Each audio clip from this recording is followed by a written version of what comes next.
Divers pays mis en quarantaine, écoles fermées, rassemblements interdits, restriction de la liberté de circuler, les lieux de culte sous scellés. Les précautions anti-coronavirus ressemblent à des miroirs où se lisent nos peurs les plus vives. L'épidémie donc potentiellement dévastatrice, car sans régime de propagation connu. Et nul scientifique, commentateur ou gouvernant serait capable de dire aujourd'hui jusqu'où ira le nombre de victimes. Un virus qui a révélé l'impuissance des puissances mondiales. Un virus qui donne du temps aux adeptes de la maxime « le temps, c'est de l'argent ». Un virus qui montre aux chrétiens que la vie spirituelle n'est pas dans le spectacle extérieur, mais dans l'intimité. Un virus qui montre aux politiciens qu'ils sont des mortels comme tout homme. Un virus qui rapproche les riches et les pauvres. Heureux virus qui nous enseigne l'humilité.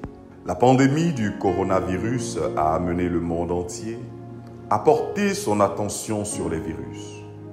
Les virus sont des organismes vivants qui ont besoin d'un hôte pour survivre et causer leur ravage. Dans certains cas, un virus peut être présent chez un hôte pendant de nombreuses années avant que cet hôte ne s'en rende compte. Durant ce temps, il se peut que le virus inflige des dommages généralisés et incalculables. Si on le sort de l'hôte, il restera latent ou mourra.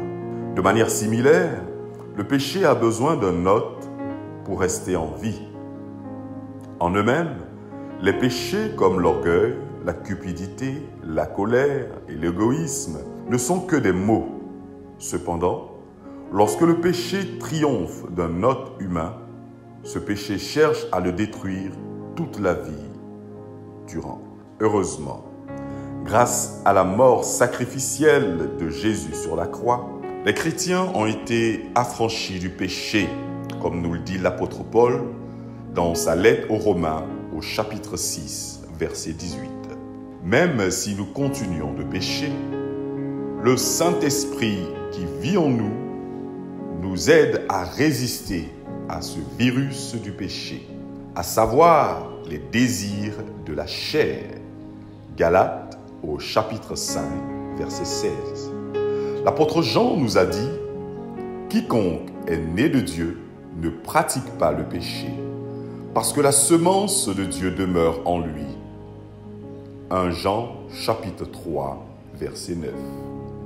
Nous marchons donc maintenant dans la dépendance de l'Esprit, et un jour, nous paraîtrons devant sa gloire irréprochable et dans l'allégresse. N'est-ce pas, frères et sœurs, très réconfortant de le savoir aujourd'hui, tandis que nous sortons dans notre monde infecté par le virus du péché. À tous et à chacun, je souhaite une bonne semaine sainte.